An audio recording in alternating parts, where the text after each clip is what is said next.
ሰላም ከመያምስኹም ዕለታዊ ዜና ብፌደራል መንግስቲ ኢትዮጵያ አሸባሪ ተባሂሉ ካብ መዝርነቱ ዝተኣልየ ንነብሱ ግን ምምሕዳር ክልል ትግራይ ምዃኑ ዝገልጽ ዕጡቕ ሓይሊ ክልል ትግራይ ዋላ እኳ ኣብቲ ኩናት ልዕልና እንተሃለወና ዘላቒ መፍትሒ ዝመጽእ ግና ብልዝብን ስምምዕ ተኽሲ ጠጠው ምባልን ምዝካየድ እዩ ክብል ንዝተፈላለያ ሃገራትን ዓለም ለኸ ትካላትን ኣብ ዝለኣኾ ደብዳቤ ኣፍሊጡ ነቲ ዝሓለፈ ዓርቢ ብዶክተር ደብረጽዮን ከም ዝተጻሕፈ ዝተገልጸ ደብዳቤ ኣመልኪቱ ሙልጌታ ኣጽብሃ ካብ መቐለ ሓጺር ጸብጻብ ልኢኹልና ኣሎ።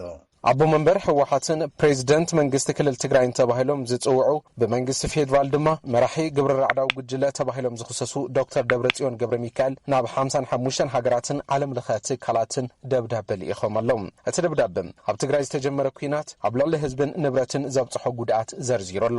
እቲ ቅልውላው ብሰላማዊ መንገዲ ጠጠው ክብል ካብ ፈላማውን ድሌት ከም ዝነበሮ ዝገልጽ እቲ ደብዳቤ ሕዚ እውን ከም መትከል እቲ ጸገም ብሰላማዊ መንገዲ ክፍታሕ ቀዋምቲ ክልል ምዃነ ኣፍሊጡ ኣሎ። መንግስት ክልል ትግራይ ኣብ ክልላት ዓፋርን ኣምሓራን ዝካየዱ ውግኣት ልዕልነት ዋላ እንተሃለዉ ዘላቒ መፍትሒ ዝመጽእ ግና ብልዝብ ስምምዕነት ተኹስ ጠጠው ምባል እንትካየድ ክብል እዩ ዝገለጸ። እቲ ደብዳቤ ንዝተለኣኸሎም ሃገራትን ዓለም ለኸ ትካላትን ድማ ኣብ ልዕሊ ፌደራላዊ መንግስቲ ኢትዮጵያ ኣማራጭ ሰላም ንክቕበል ጽዕንቶ ከሕድሩ ይግባእ ብምባል ጻውዒት ተቕሪበሎም። መንግስቲ ኢትዮጵያ ናይ ብሕቲ ተኹስ ጠጠው ምባል ዝኣወጆ ብተግባር እንትርአ ጸገማት ብሰላማዊ መንገዲ ምፍታሕ ድሌት ከም ዘይብሉ ዘርኢ ኢሉ ነዚ ከም ምኽንያት ድማ ንህዝቢ ትግራይ ሰብኣዊ ሓገዝ ከይበጽሖ ኣብ ውሽጢ ከበባ ከኣቱ ገይሩ ብምባል እቲ ደብዳቤ ገሊጹ። እቲ ቅልውላው ብሰላማዊ መንገዲ ንክዛዘም ናብ ትግራይ ዘይተገደበ ብኩሉ ኣንፈት ሰብኣዊ ሓገዝ ከኣቱ ይግባእ ኢሉ ተወሳኺ ድማ ኣብቲ ክልል ዘለዉ ሓይልታት ኤርትራን ኣምሓራን ክወፁ ዓለም ለኸ ማሕበረሰብ ዝመርሕዎ ኩሉ ዘካተተ ዘተን ብልዝብ ድማ ስምምዕነት ተኹሲ ጠጠው ምባል ክካየድ ጻውዒት ኣቕሪበሎም። ንድምፂ ኣሜሪካ ሙልጌታ ጽብሃ መቐለም የቐሜልና ሙልጌታ ፌደራል መንግስቲ ብወገኑ ብተደጋጋሚ ኣብ ዘውፅኦ መግለጺ ንህወሓት ብተኽታኻይነትን ኩናትን ከሲስዎ ኣሎ።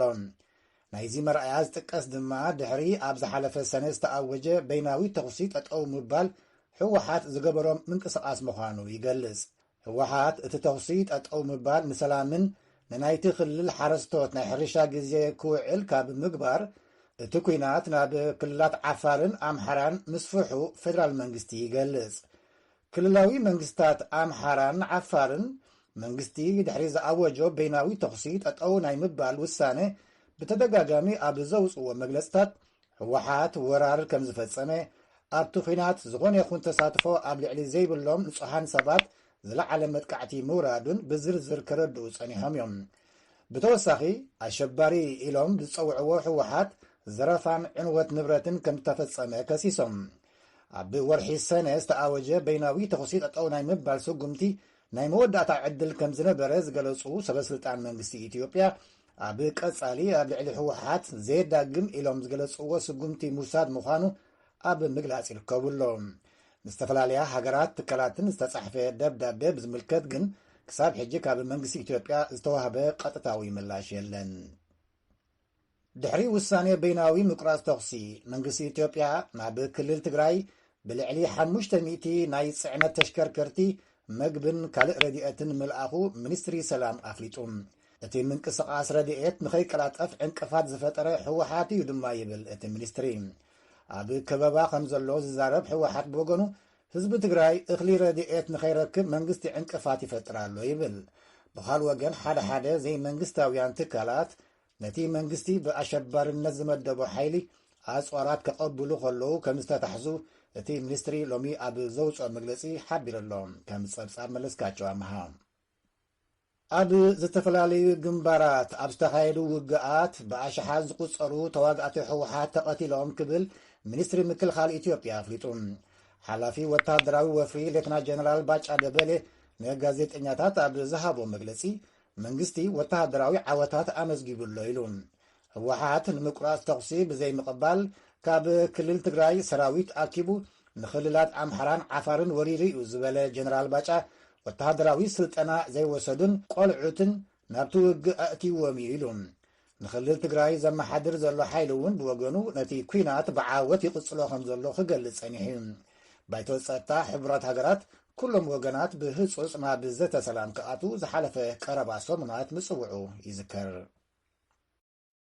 ወተሃደራዊ ቤት ፍርዲ ኢትዮጵያ ሃገር ንምፍራስ ምስ ሕወሓት ተመሳጢሮም ኣብ ልዕሊ ዝበሎም 48 ተኸሰስቲ ዝሓለፈ ዓርቢ ፍርዲ ሂቡ ካብ 20 ነሓሰ 2013 ጀሚሩ ጉዳዮም ክርፀንሐ ወተሃደራዊ ቤት ፍርዲ ኣብ ልዕሊ 154 ተኸሰስቲ ካብ 2 ክሳብ 18 ዓመት ጽኑዕ ማእሰርቲ ፈሪድዎም ኣሎ እቲ ዝተፈርዶም ንሃገሮም ዝኣተውዎ ቃል ናብ ጎኒ ብምግዳፍ ናይ ሰራዊት ሓፈሻዊ ምንቅስቓስ ኣብ ሓለጋ ኣውዲቖም ናይ ትግራይ ፍሉይ ሓይሊ የጠራኺሩ ዝበልዎ ተግባራት ፈጺሞም ናይ ሰራዊት ዝተፈላለዩ ምስጢራትን መረዳእታታትን ኣሕሊፎም ሂቦም ዝብል ክሲ ተመስኪርዎም ኢሉ እቲ ቤት ፍርዲ ካብ መንጎ ዝተፈርዶም ሓለቓ 58 ትርፈ ብ18 ዓመት ማእሰርቲ ሌተና ኮሎኔል ገብረኺዳን ወልደ ማርያም 18 ዓመት ማእሰርቲ ሓለቓ ሽሕ ሃብቱ ኣበራ ግደይ 17 ዓመት ክእሰሩ ዝብል ይርከብዎም ናይቶም ተኸሰስቲ ተሓጋጋዚ ጠበቓ ሓለቓ ሚእቲ እምሩ ጫለ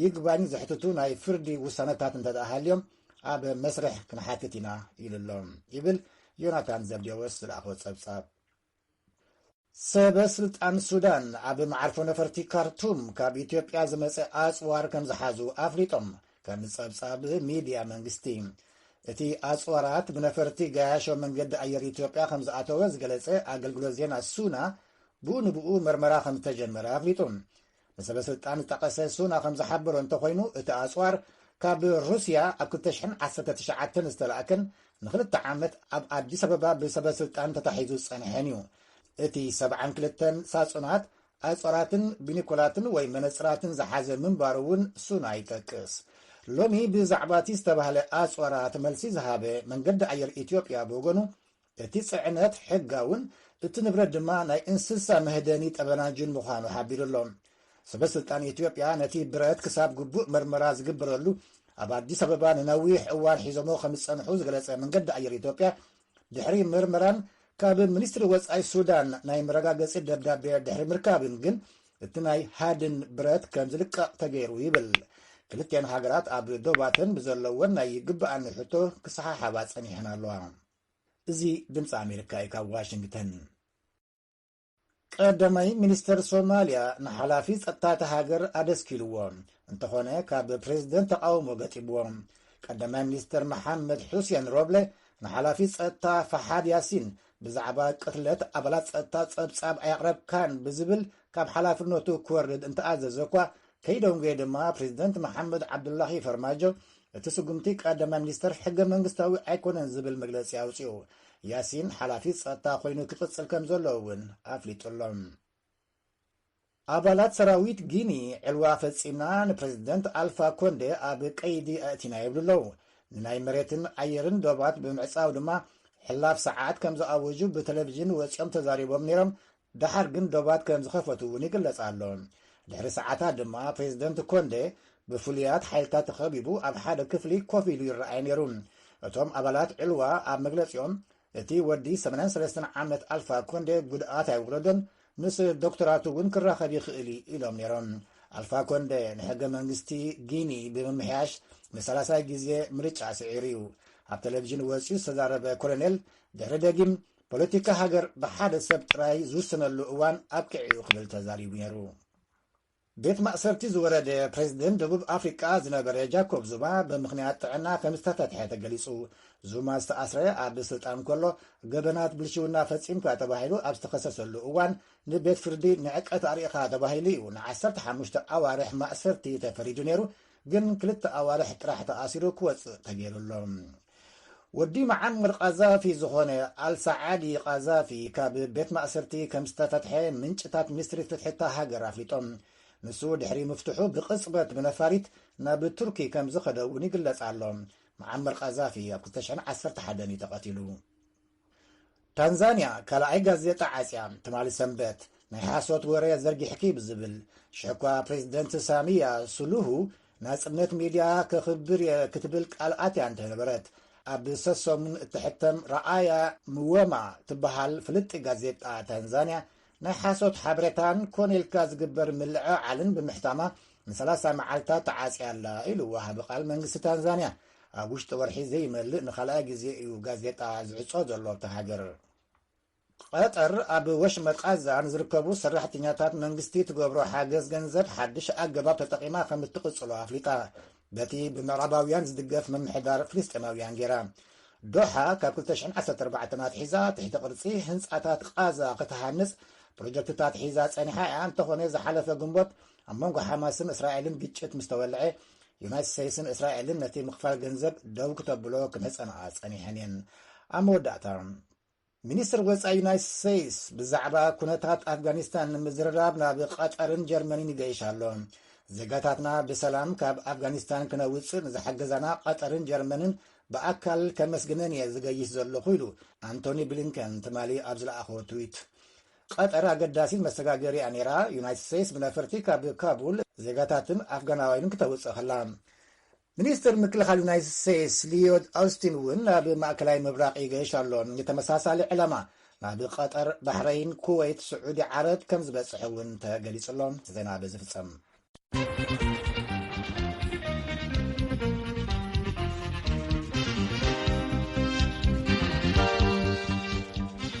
ነመስግነካ ተወልደ ንዜና እዚ ሬድዮ ድምፂ ኣሜሪካ እዩ። ዝቕፅል ከዓ ሰሙናዊ ስፖርታዊ ጸብጻብ እዩ።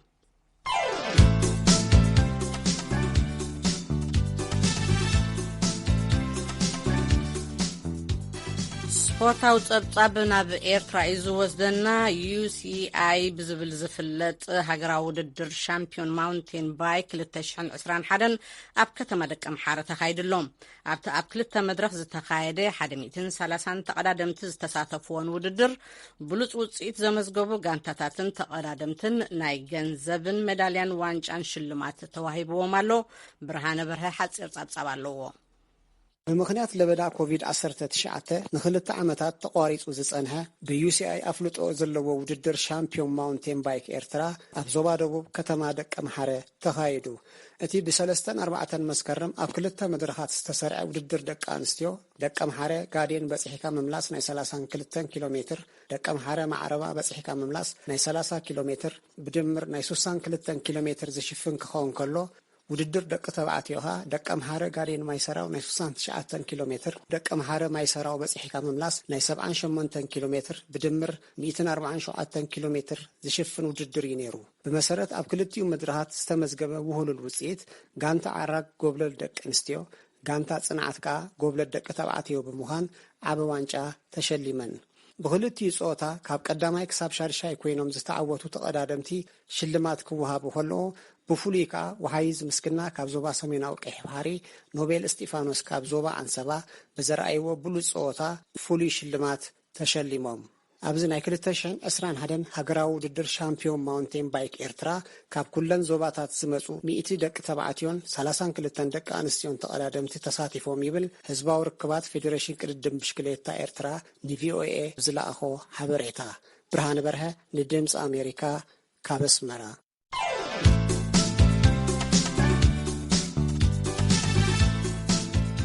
ስፖርታዊ ጸብጻቢና ክንሰምዕ ጸኒሕና ነመስግነካ ብርሃነ። እዚ ሬድዮ ድምፂ ኣሜሪካ እዩ።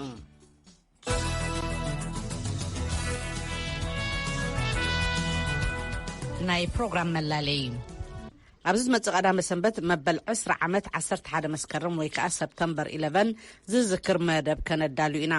ሰማዕትና እውን ብዛዕባ ዛዕለት እዚኣ ተዘክሮታትኩም ከተካፍሉና ንዕድመኩም። ብድምፅኩም ቀሪፅኩም ክትልእኹልና እንተደሊኹም ብናይ ኢሜይል ኣድራሻና horn@voanews.com ኢልኩም ለኣኹልና ወይ ከዓ ስልኪ ብምድዋል 225-259-42 ናይ ውሽጢ መስመር 15 ክትሓድጉልና እውን ትኽእሉ ኢኹም። ከምኡውን ብፌስቡክ ቪኦኤ ትግርኛ ክሳብ 5 ለኣኹልና ኢኹም። ካብዚ ብተወሳኺ ካብ ስቱድዮ ደው ኢልና ንክንቅበለኩም ድሌት ዘለኩም ሰማዕትና ቁፅሪ ስልክኹም ብኢሜይልን ብፌስቡክን ኣቢልኩም ለኣኹልና። ሬድዮ ድምፂ ኣሜሪካ ኣገልግሎት ቋንቋ ትግርኛ።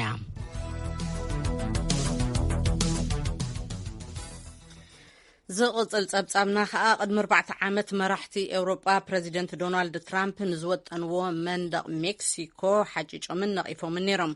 ሕጂ ግን ኣብቲ ሓሳብ ርዒሞም ጥራይ ዘይኮነስ ካብቲ ክመጾም ዝኽእል ዋሕዚ ስደተኛታት ንምክልኻል ሃገራት ኤውሮጳ መንደቕ ንምስራሕ ኣብ ምጉያይ ይርከባ። ጃሚ ዲሜትሪ ካብ ድምፂ ኣሜሪካ ንዝዳለዎ ጸብጻብ ኣብርሃም ተስፋልኡል ተርጉምዎ ኣሎ። ገብረ መድህን ከቕርቦ እዩ። ፕሬዚዳንት ዶናልድ ትራምፕ ብወገን ሜክሲኮ ንዝመፁ ስደተኛታት ንምዕጋት መንደቕ ክሰርሑ ምዃኖም ምስ ተዛረቡ መራሕቲ ኣውሮፓ ትርር ነቐፌታ እዮም ኣስሚዖም። ኣብቲ እዋን ዋና ጸሓፊ ወጻኢ ፖሊሲ ዝነበራ ፌደሪካ ሞጎሪኒ መንደቕ ዓንዩ ድልድል ክስራሕ እንከሎ ኢና ንጽምብል ኢለን ነይረን። ሕዚ ግን ኣውሮፓ ስደተኛታት ንምኽልካል መንደቕ ኣብ ምስራሕ እያ ትጓየ ዘላ። ቀንዲ ስኽፍታ ኣውሮፓዊ ሕብረት ካብ ኣፍጋኒስታን ክመፁ ንዝኽእሉ ዋሕዚ ስደተኛታት ንምዕጋት እዩ። ምስ ጎረባብቲ ሃገራት ኣፍጋኒስታን ብምርዳእ ድማ እቶም ስደተኛታት ኣብኡ ዝተርፍሉ መንገዲ ኣብ ምንዳይ ኣላ። ላዕለዋይ ኮሚሽን ስደተኛታት ሕቡራት መንግስታት ኣብ መወዳእታ እዚ ዓመት እዚ ኣስታት ፍርቂ ሚልዮን ኣፍጋናውያን ካብ ሃገሮም ክስደዱ ምዃኖም ይትንበ። ኣውሮፓዊ ሕብረት እምበኣር ቢልዮናት ዩሮ ኣውፂኡ እተን ጎረባብቲ ሃገራት ከም ሓጹር ዘገልግላሉ መንገዲ ኣብ ምንዳእ እዩ ዘሎ። ፓኪስታን፣ ታጃክስታንን ኡዝቤክስታንን ግን ኣብቲ ሓሳብ ዝረዓማ ኣይመስላን። ከም መሰጋገሪ ንሓተቲ ዕቁባዳ እምበር ከልከልቲ ክኾና እውን ፈቓደኛታት ኣይመስላን። ብቐዳም ቻንስለር ኦስትሪያ ሰበስቲያን ካርዝ እቲ ናብ ኣውሮፓ ዓሊሙ ዘሎ ጉዕዞ ስደተኛታት ብዝኾነ ይኹን መንገዲ ደው ክብል ከም ዘለዎ ተዛሪቦም። ፕሬዚዳንት ፈረንሳይ ኢማኑኤል ማክሮን እውን ኣውሮፓ ነቲ ካብ ኣፍጋኒስታን ክወርድ ዝኽእል ዋሕዚ ስደተኛታት ክትከላኸል ግቡእ ምዃኑ ኣመልኪቶም ነይሮም። ሃገራት ኣውሮፓ ነቲ ኣብ 2013-16 ዝነበረ ዋሕዚ ስደተኛታት ማእኸላይ ምብራቕ ሃገራት ትሕቲ ሰሃራ ኣፍሪካን ማእኸላይ ኤስያን ዝመሳሰል ተርእዮ ከይደግሙ እዩ ቀንዲ ስግኣቶም። ዝሓለፈ ሰሙን ኣብ ብራስለስ ኣብ ዝነበረ ህጹጽ ኣኼባ ሚኒስትራት 27 ሃገራት ኣውሮፓ ኩላተን ንምክልኻል ስደተኛታት ሓቢረን ክሰርሓ ተሰማሚዐን ኣለዋ። እቲ ተኽእሎታት ዋሕዚ ስደተኛታት ኣፍጋን ንሃገራት ባልቲክን ባልካንን ዶባትን ከጽንዓ ምልክት ኮይኑውን ኣሎ። ግሪክ ብወገና ዝሓለፈ ወርሒ ኣስታት 40 ኪሎ ሜትር ዝዝርጋሕ መንደቕ ሰሪሓላ። እቲ ብወገን ቱርኪ ኣብ ዘዳው ተሰሪሑ ዘሎ መንደቕ ግሪክ እንኮላይ ዘመናዊ መከታተሊ ዝሓዘ ኮይኑ ነቶም ስደተኛታት ብቐጥታ ንምምላሶም ዘኽእል እዩ። ኣብዚ ዓመት እዚ ኣስታት 45 ሚእታዊ ብመገዲ ግሪክ ዕቑባ ዝሓተቱ ዜጋታት ኣፍጋን እዮም ነይሮም። መራሕቲ ግሪክ እምበኣር ዶባቶም ዓፂኦም ክመጽእ ንዝኽእል ማዕበል ስደተኛታት ክገትኡ ድልዋት ምህላዎምን ኢዶም ኣጣሚሮም ከም ዘይርኡን ይምጉት ኣለዉ። ገና መዓልታዊ መንድቓት ይሰፍሕ ደኣ ይሃሉ እምበር ዛጊድ ሃገራት ኣውሮፓ ኣስታት 1000 ኪሎ ሜትር ዝዝርጋሕ መንድቕ ሃኒፀን ኣለዋ።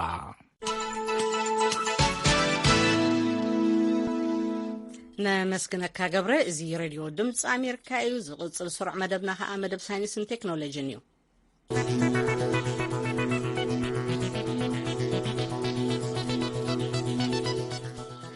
ናይ ሎሚ መደብ ሳይንስን ቴክኖሎጂን ኣብ ኬንያ ንዝግበር ዘሎ ወፍሪ ምጉዳል ብከላ ኣየር ኢና ክንርኢ። ኣብ ሕብራት ሃገራት ፕሮግራም ምክትታል ኣከባቢ ካብ መካይን ንዝወፅእ ብኩል ጋዝ ዘኽትመሉ ወቅቲ ጸንቢሉ ነይሩ እዩ።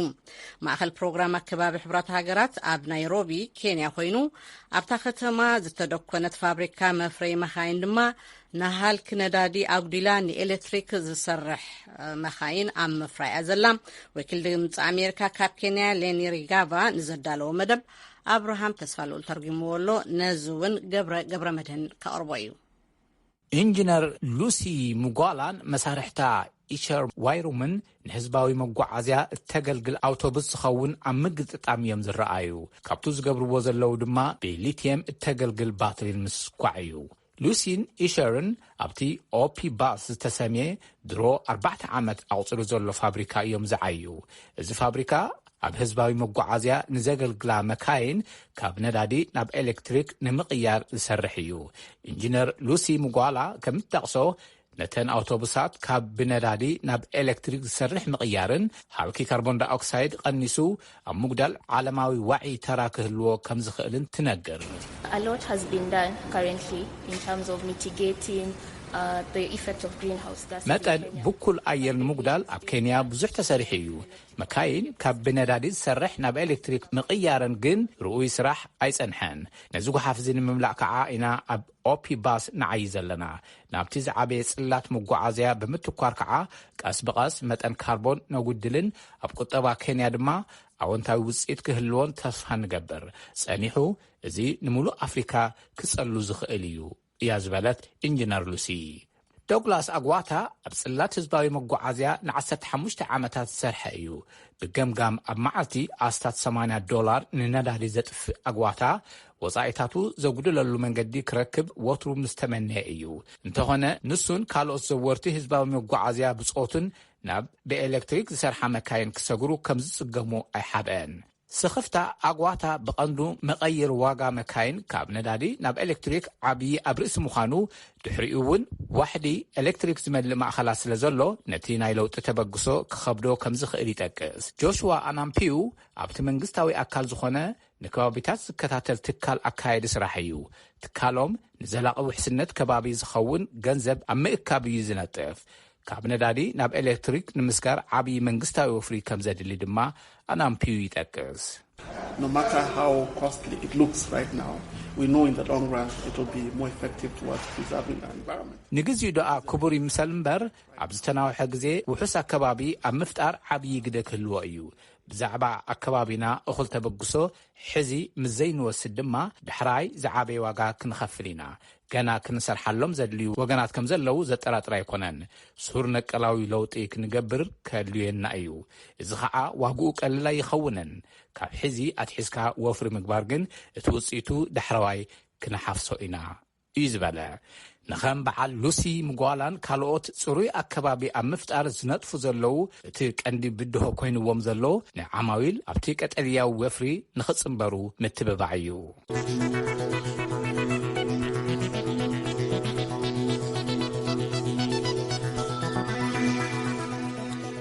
ክንከታተሎ ዝጸናሕና ስሩዕ መደብና ሳይንስን ቴክኖሎጂን እዩ ነይሩ እዚ ሬድዮ ድምፂ ኣሜሪካ እዩ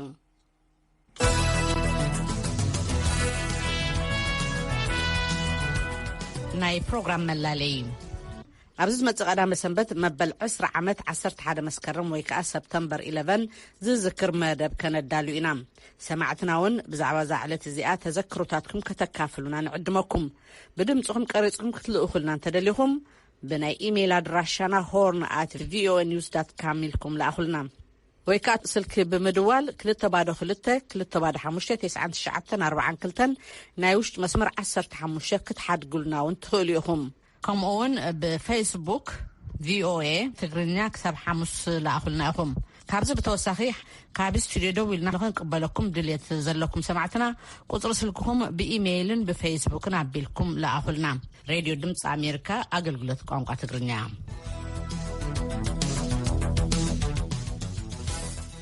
እዚ ተከታተልዎ ዘለኹም ካብዚ ካብ ዋሽንግተን ዲሲ ዝፍኖ ዘሎ ናይ ሎሚ ሶኒ ጳጉሜን 1 ወይ ከዓ 6 መስከረም ፈነወና እዩ መደብና ይቕፅል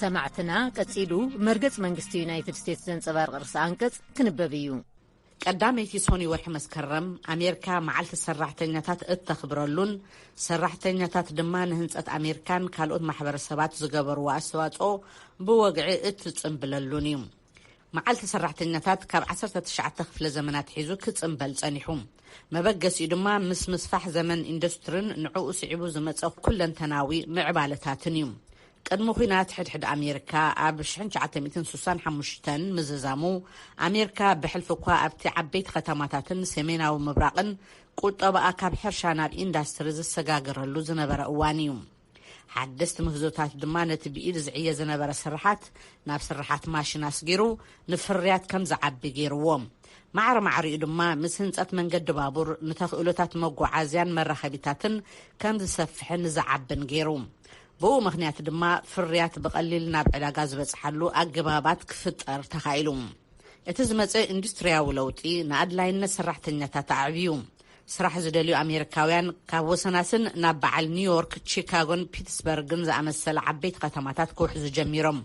ማዕረት ዋሕዚ ካብ ገጠራት ናብ ዓበይቲ ከተማታት ድማ ካብ ብዙሓት ሃገራት ኤውሮጳ ንዝያዳ ስራሕን ዝሐሸ ዕድላትን ናብ ኣሜሪካ ውሒዞም። ስራሓት ፋብሪካታት እናዓበየ ብዝኸደ ብሕልፊ እኳ ኣብ ስራሓት ዕደናን ፍርያት ሓፂንን ዜጋታት ብኣዝዩ ትሑት ክፍሊትን ዘይውሕስ ኣገባብን ንምሉእ ሰሙን ክሰርሑ ይግደዱ ነይሮም። ካብኡ ዝገደደ ድማ ክሳብ ደቂ 5 ዓመት ዝበፅሑ ቆልዑ ንሰዓት ክሳብ ብ20 ሳንቲም ዝበፅሕ ክፍሊት ኣብ ጉልበታዊ ስራሕ ምእታዊ ነይሩ። ንዝለዓለ ክፍሊት ዝሐሸ ኩነታት ስራሕን ካልኦት መሰላትን ንምጥባቕ ማሕበራት ሰራሕተኛ ክቆማ ጀሚረን። ተደጋጋሚ ግዜ ኣብ መንጎ ተወካሉ ኣስራሕትን እቶም ሰራሕተኛታት ብዝህሉ ምትፍናን መብዛሕትኡ ግዜ ናብ ጎንፂ ዝወስድ ኣድማ ምክያድ ንቡር ኮይኑ ከም ኣካል ናይ ተቃውሞ ብ5 መስከረም 1882 10,000 ሰራሕተኛታት ኒውዮርክ ኣበያ ብምግባር ባዕላቶም ዕረፍቲ ብምእዋጅ ናብ ማእኸል ከተማን ፓርክታትን መርሾም። እታ ዕለት ከዓ ናይ ፈለማ ናይ ሰራሕተኛታት መዓልቲ ዕረፍቲ ኮይና እቲ ቀዳማይ ጠለብ ናይ መዓልቲ ዕረፍቲ ሰራሕተኛ ሰላማዊ ሰልፊ ብምክያድን ምስ ስድራ ቤቶም ናይ ዕረፍቲ መዓልቲ ብምፅምባልን ክበዓል ኣሚሞም። ሎሚ መዓልቲ ሰራሕተኛታት ወግዓዊ ምዝዛም ወቕቲ ክረምቲ እዩ ዘመልክት። ካብቲ ፈለማ ዝተበገሰሉ ዕላማ ከይረሓቐ ድማ ብሰላማዊ ሰልፊ ዕረፍቲ ናብ መዘናግዒ ቦታታትን ስድራ ቤታዊ ምትእኽኻብን እዩ ዝዝከር። እዛ መዓልቲ ሃገራዊት በዓል ኮይና ክትክበር ኣብ 1894 ዝፈረሙ ፕሬዚደንት ግሮቨር ክሊቭላንድ እዮም። እቶም ፕሬዚደንት ነዛ ዓለት ኣመልኪቶም ንሓቀኛ መንፈስ ኣሜሪካ ተንፀባርቕ ክብሪ ስራሕ ኣብ ቁኑዕ ሓርኮትኮት ሰራሕተኛታት ከም ዝምርኮስ እተርእያ ኢሎማ ክብል ናይ ሎም ርእሰ አንቀጽ ይድምድም። ዝሰማዕኩምዎ መርገጽ መንግስቲ ዩናይትድ ስቴትስ ዘንጸባርቕ ርእሰ አንቀጽ እዩ።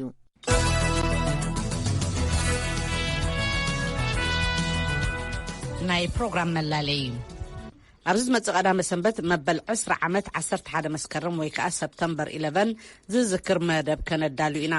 ሰማዕትና እውን ብዛዕባ ዛዕለት እዚኣ ተዘክሮታትኩም ከተካፍሉና ንዕድመኩም። ብድምፅኩም ቀሪፅኩም ክትልእኹልና እንተደሊኹም ብናይ ኢሜይል ኣድራሻና horn@voanews.com ኢልኩም ለኣኹልና ወይ ከዓ ስልኪ ብምድዋል 2259942 ናይ ውሽጢ መስመር 15 ክትሓድጉልና እውን ትኽእሉ ኢኹም። ከምኡውን ብፌስቡክ VOA ትግርኛ ክሳብ 5 ለኣኹልና ኢኹም። ካብዚ ብተወሳኺ ካብ ስቱድዮ ደው ኢልና ንኽንቅበለኩም ድልየት ዘለኩም ሰማዕትና ቁፅሪ ስልክኩም ብኢሜይልን ብፌስቡክን ኣቢልኩም ለኣኹልና። ሬድዮ ድምፂ ኣሜሪካ ኣገልግሎት ቋንቋ ትግርኛ። ብሙዚቃ ቁሩብ ከነዕርፍ ኢና። ኣብ ሙዚቃ ትግርኛ ህቡብ ዝኾነ ተኽለ ተስፋዝጊ ፍቕረይ ተለመን እናበለ ዝፃወታ ደርፊ እያ።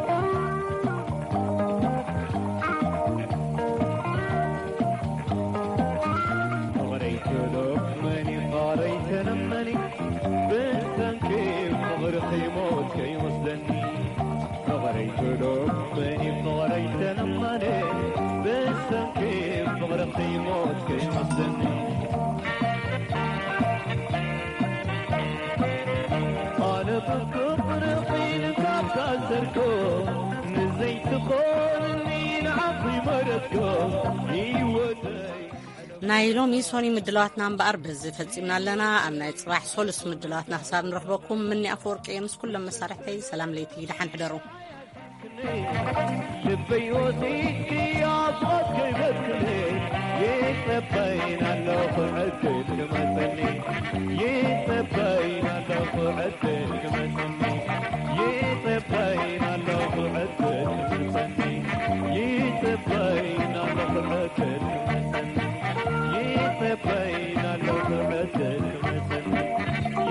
Bye.